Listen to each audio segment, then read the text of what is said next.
we have an enemy. We have someone who is against us.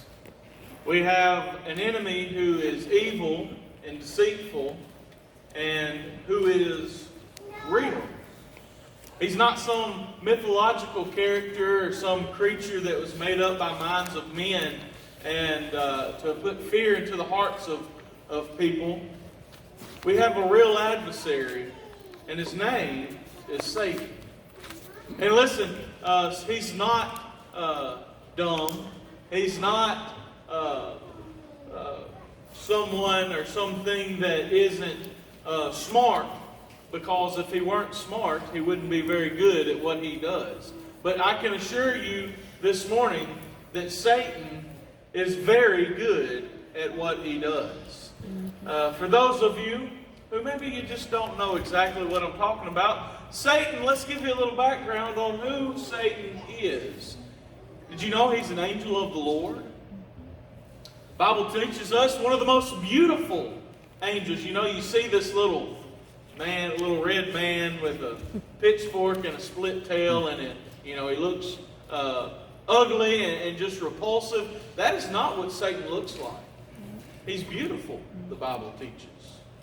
And I think that fits just right, because sin is beautiful to us. We like the look of sin. We like the ways of sin. If it was repulsive and you would say, why in the world would anybody ever even look at something like that? Then it wouldn't be as pleasurable. But it is. But Satan one day decided that he wanted to be like God. Got jealous of God. Wanted to be like God. And so he fell from grace, fell from heaven. And fast forward some time, and Adam and Eve's there in the garden, and Satan comes, and it says, as a serpent. Now, I don't know what a serpent looked like before Satan tempted Adam and Eve, but one could only infer that it was something beautiful. Why? Because Eve didn't run away from it. And I believe it had legs. It says that it was going to slither on its belly whenever it was cursed, the serpent. Whenever the Lord cursed the serpent for tempting Eve, He said that you were going to slither on your belly. And while I'm already there, it says that the Son of God would bruise, the seed of woman, would bruise his heel, or smash his heel, or smash his head, rather. That was the first promise of our Lord coming. And I'm praising the Lord this morning that He did come. But the message this morning that we're going to be looking at is titled Satan's Devices. Satan's Devices. Open your Bibles with me to 2 Corinthians. 2 Corinthians chapter 2.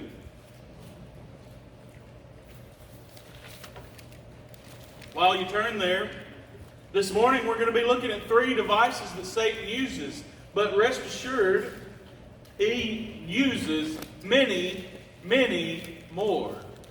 Satan knows just what it is that you like. You know, we're all different, right? There's certain things that maybe appeal to you that don't appeal to me. Or maybe things that appeal to me that doesn't appeal to you. Or things that you struggle with that I don't, or vice versa. But guess who does know? Satan.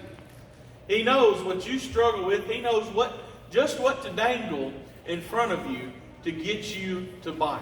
You know, I heard a story one time. It was an illustration talking about sin, and it was talking about fishing.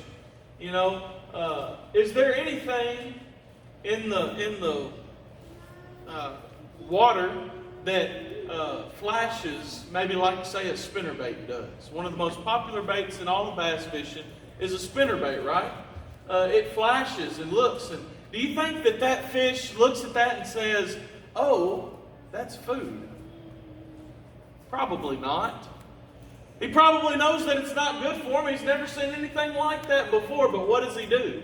Because it's attractive and it's beautiful, he goes for it. Our sin, we know it's probably not good for us, but because it's attractive, we go for it. So let's read in 2 Corinthians chapter 2, beginning in verse 5. We're going to read to verse 11. It says, "But if any have caused grief, he hath not grieved me, but in part, that I may not overchange you all. Sufficient to such a man is this punishment, which was inflicted of many. So that contrariwise ye ought rather forgive him and comfort him, lest perhaps such a one should be swallowed up with overmuch sorrow. Wherefore I beseech you that ye would confirm your love toward him. And to this end also did I write, that I might know the proof of you, whether ye be obedient in all things. To whom ye forgive anything, I forgive also. For if I forgave anything, to whom I forgave it, for your sakes forgave I it in the person of Christ." And listen to this last verse. "Lest Satan should get an advantage of us, for we are not ignorant of his devices." Dear Heavenly Father, Lord, we come to you this morning. We come with humble hearts, Lord, and with prayerful prayers, Lord, that your will would be done here today, and that someone here would come to know Jesus Christ. Lord, that's my main prayer, is that someone would come to know you, even this morning. Lord, I pray that if there's one here who needs to make a decision besides salvation, that today would be the day. Lord, I pray that your word would be preached this morning, not from the mind of myself, Lord, but from a mind of Christ, that only that which Jesus would have me to say would be said this morning, Lord. And I pray that we would learn more about Satan, not because, not to worship him, not to praise him, but so that we can defeat him and that we can be victorious over sin in our lives, Lord. I thank you so much for Jesus Christ, who came and paid the sin debt for our sins. And it's in his name I pray. Amen. That verse, that word, verse 11, rather, it says that you down or knock you off of whatever height you've gotten to in your relationship with the Lord and knock you back down to the bottom. The first thing that we're going to talk about this morning is fear. Fear. Satan's, one of his most favorite devices that he uses is fear. You say, well, fear itself is not a sin, is it? Well, I lump into that category worry. What is worry? It's the fear of something bad is going to happen, right? It's a fear that something is going to go wrong. Those of you who have children, you know that what fear is like. My daughter is 2, and I'm already fearful whenever she becomes old enough to date. And so should the boy that she decides to date. But y'all didn't catch on to that one because I'm going to scare him. Yeah. Y'all okay this morning? Y'all can smile. Y'all can laugh. We're in God's house, okay? Amen. Let's have a good time this morning. But listen, fear. God uses fear in the hearts of God's people. Satan, rather, uses fear in the hearts of God's people. We have fear for finances. We worry. Satan always says, you're not going to have enough. And then if you do have enough, what does he say then? It's not enough. You need more. We need more. You know, one of the more taken out of context Bible verses in all of the Bible is it says that money is the root of all evil. It's not true, but the love of money is the root of all evil. And what happens whenever we got to get more of it, from a fear that we are going to run out? We get into the love of money. You know, the Bible teaches us, Jesus said himself, to cast our burdens on him. And in return, He said, He'll give us His burden. He said, and His burdens are light. His burdens are easy. You know, it seems as if it gets talked about a lot because it's one of the more prominent things that we do as Christians, as people in general, is we worry. Right? We have fear. Seems like if you don't have something to worry about, well, you start worrying about what you've forgotten about. We always are worried about something.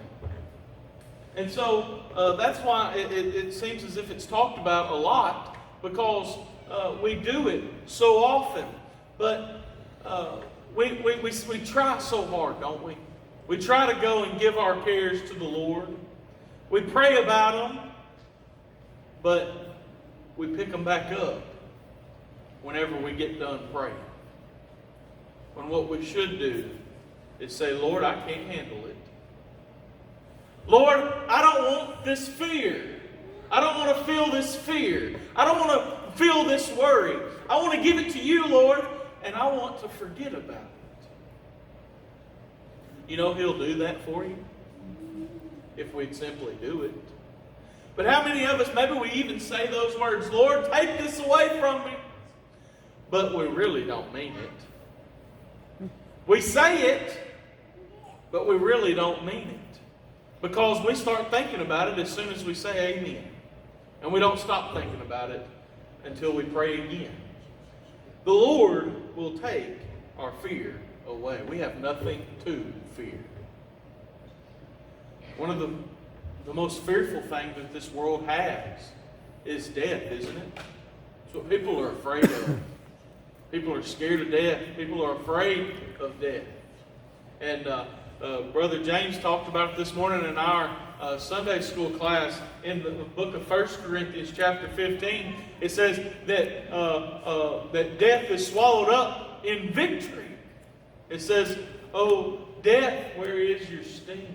Oh, grave, where is your victory?" You see, we as Christians, because we have Jesus Christ, we have victory even in the most fearful thing that this world has to offer. In death, and we are not to be fearful because we have victory. The Lord gives us victory even in the most fear-giving thing this world has to give. So the first device that we're talking about this morning is fear. And we shouldn't be fearful this morning. We have no reason to be fearful. Finley.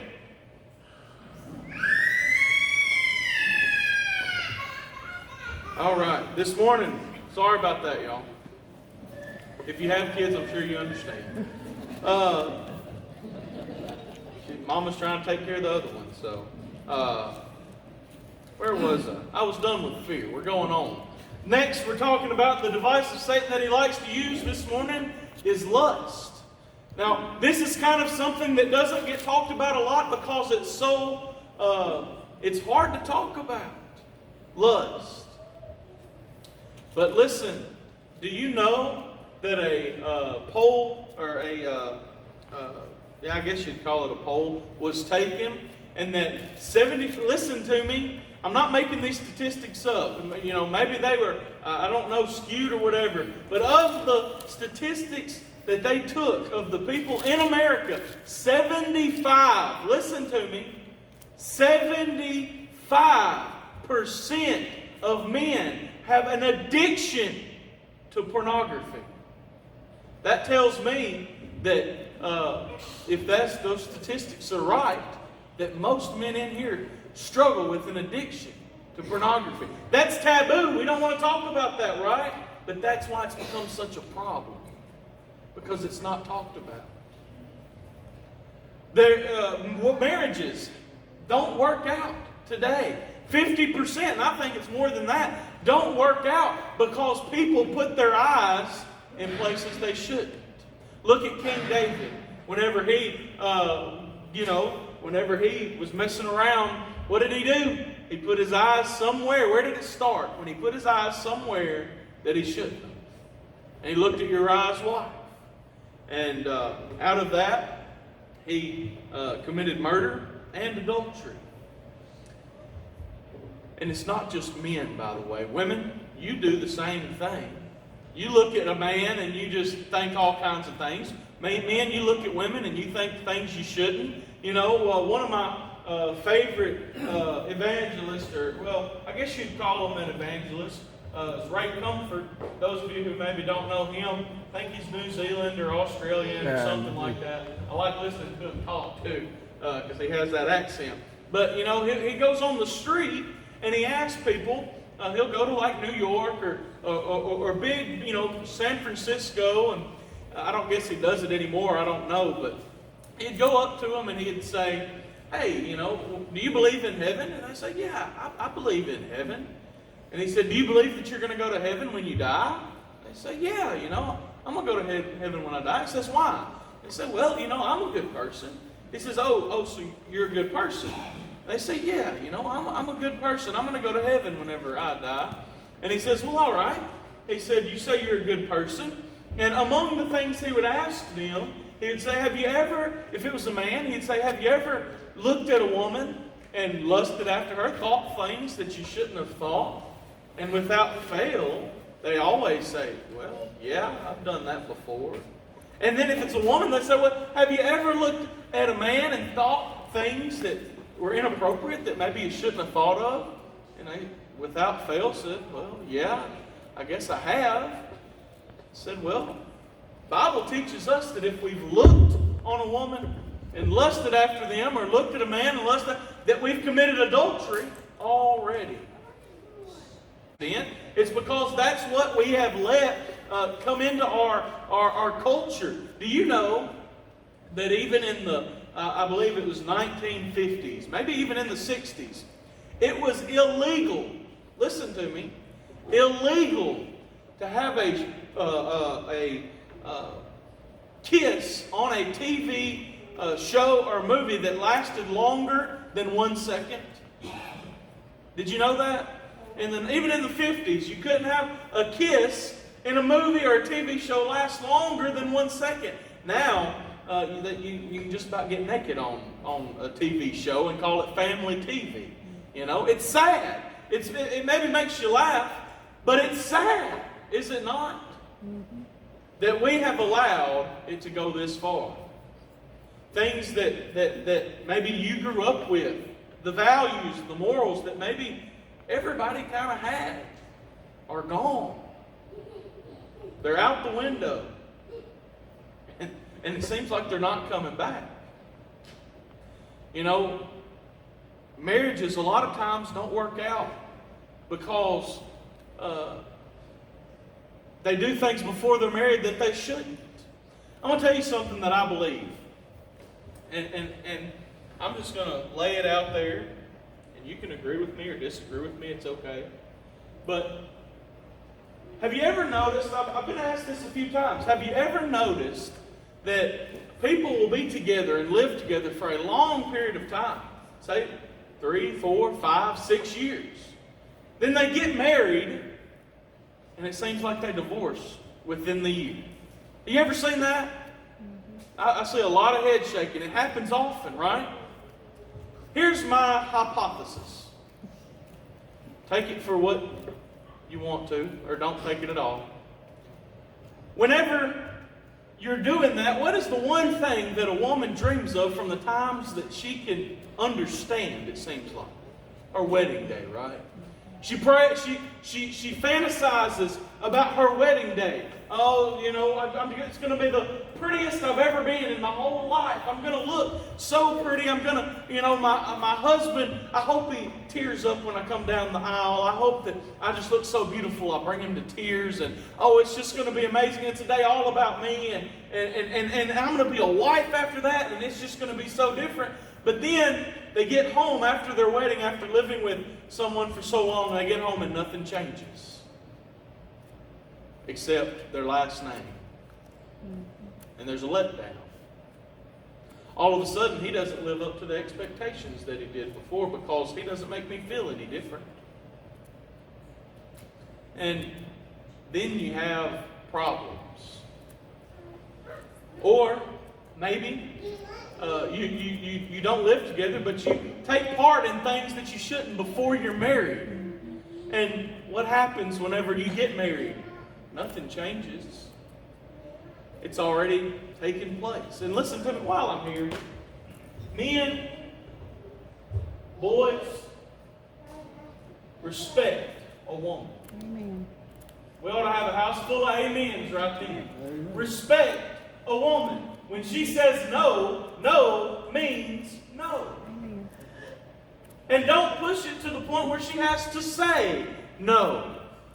You should respect a woman, just like Christ told us to. We shouldn't do anything and push anything on anyone that, number one, we shouldn't, but number two, that they don't want. But it seems as if it happens all the time. All the time. And women, stand firm. Girls, stand firm. Don't give in. They may tell you, oh, well, if you love me, if they loved you, they wouldn't say that. Right. So stand firm. Don't give in to the lust. Don't give in to the things that they may say. Stick with God. Stick with God, because He'll never leave you. He'll never forsake you, and He'll never do you wrong. He's always there for you. Don't give in to the lust of this world, because Satan throws that dart around all the time. It's everywhere. Don't give in. Whenever the lust, the device that Satan uses of lust, whenever he throws it at you, get in the Word of God. Start praying. Whatever you got to do, but don't give in. Hold the values of the Bible. Hold the values that God gave us. It's important. It's important. Lastly, this morning we're going to talk about is a big one. It's another one we all struggle with. And one that this passage of Scripture that we talked about this morning and we read this morning hits on quite a bit, and that's pride. Pride. Read with me again, verse 10. It says, "To whom ye forgive anything, I forgive also. For if I forgave anything, to whom I forgave it, for your sakes forgave I it in the same person of Christ." Now listen to me. When you don't forgive, a couple of things. When you don't forgive, you're not hurting the person that you're not forgiving. You're not hurting anybody but yourself. Because 9 times out of 10, that person that you say, well, I'm not going to forgive them, are they even hurt by the fact that you're not going to forgive them? Usually not. Usually they don't even know or care, by the way. But we're hurting ourselves because we're pinning up this rage, this anger, and not letting it go. Why? Pride. They did something to me, so to get them back, I'm just not going to forgive them. I'm not going to do it. Listen to me. While I've been talking to you, I might as well keep on. Men do it as far as holding grudges, but women, you women can hold a grudge. I'm telling you. My wife don't listen, seems like, to nothing I say except when I say something I shouldn't say. Then she'll remember that forever. Never forget it. 3 years later, she'll bring it up. And I don't even know what she's talking about. But she does. But men, we do the same thing. All of us struggle with pride. We hold grudges because somebody did something to me, and I'm going to get them back by not forgiving them. Or worse, I'm going to get them back in the same way that they got me. Well, what does that make you? No better than them. No better than them. Brother Will talked about it this morning. Vengeance is whose? God's. God's, not ours. You know, I've come to the. I've gotten one of my new favorite sayings is, "The Lord will deal with them." The Lord will deal with them. What that means is, I don't need to worry about it. I can let it go. I can forgive them, and let the Lord deal with them as He sees fit. Number one, the way He sees fit is better than the way I see fit. And number two, the Lord can do a whole lot more damage than I can. Amen? No, we ought to pray for them. Seems to me that there's a verse in the Bible that says, see if anybody can complete it for me. And I'm paraphrasing, but it says that if you won't forgive those who have done you wrong, anybody know what the next part is? It says God won't forgive you. Now listen to me. That isn't I don't believe that is a figure of speech. I don't believe that is a parable. I believe that the Bible teaches that if you don't forgive, then God won't forgive you. Think about that. And by the way, we've done a whole lot more wrong to God than anybody's done to us. Anybody taken your child and beat them and crucified them on a cross, made fun of them? That's what we did to Jesus. And yet He forgives. So we should forgive. Pride. Pride comes into play in forgiveness when we won't do it. Pride comes into play whenever so-and-so has something. Well, I got to have the next best thing. Keeping up with the Joneses, right? Somebody can't have something better than me. And what ends up happening, listen, what ends up happening whenever we got to keep up with the Jones, whenever we've got to have, we got to have that new car. We got to have that new boat. We got to have that new, gun, that new side-by-side, that new lawnmower, that whatever the case may be. What ends up happening is A, you put yourself and your family in financial trouble, but two, you stop giving to God. Because He's the last person, He's the first person rather, because what's God going to do? I got to pay my light bill, but they're going to cut my lights off.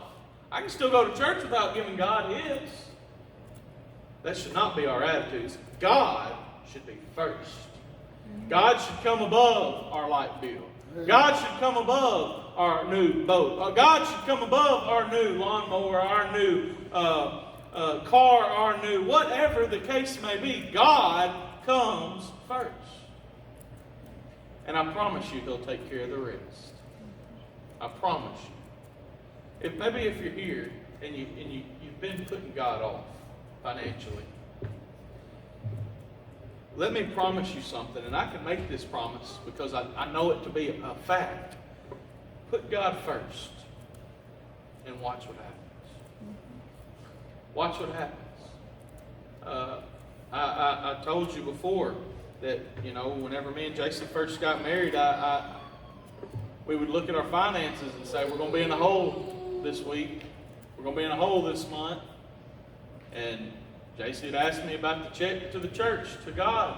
And I'd say, write it. And she said, well, we're really going to be in the hole if I write this check. I'd say, write it anyway. She'd write it. We'd give it to the church and we'd start praying. And I can't tell you how, but it always worked out. Didn't make sense. Didn't make sense. But it always worked out. Did we have everything we wanted? No. Do I have everything I want now? No. Will I ever have everything that I want? No. But I've got all that I need. Amen. The Lord takes good care of me. He'll take good care of you too. So listen to me. The three devices we've talked about this morning, they just scratch the surface, but it's a good start. It's a good start. Whenever the unforgiveness comes, whenever we don't want to forgive, remember the pride. That Satan loves to throw pride at us. Whenever the lusts come up, because they will, it's going to happen. Start praying. Hold firm. Where's our world going to be if it gets any worse? We need to put a stop to it. Things are being normalized that shouldn't be. We need to follow the Lord. in all that we do. We need to read His Word and grab a hold of the things that are in it and apply them to our life so that we can live a life that we should live. Close to the Lord. Get on your knees, begin to pray. The Bible teaches us that we should pray without ceasing. Does that mean you walk around mumbling all the time a prayer? No. What that means is if a hat drops, you're ready to pray. That you're ready to go, you're ready to pray. You're in a constant relationship with the Lord, that you don't have to clean things up. You can just start talking to God. That's the way we ought to be. So whenever those things come up, whenever the devices, the fiery darts that Satan throws at us, we can say, it is written. It is written. Or we can say, Lord, defend me. He will. Whenever fear comes up, whenever lust comes up, whenever pride comes up, pray. And remember what you've read in God's Word. Let's all stand.